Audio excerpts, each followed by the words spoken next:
Welcome viewer, I am Murugan S. This video tutorial describes how to disable Windows security notifications in Windows 11. Type Windows Security in Windows search bar, click Windows Security.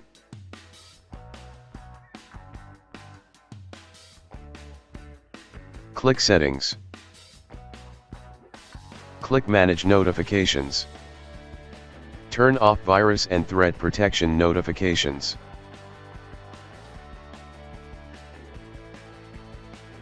Turn off account protection notifications. Turn off firewall and network protection notifications.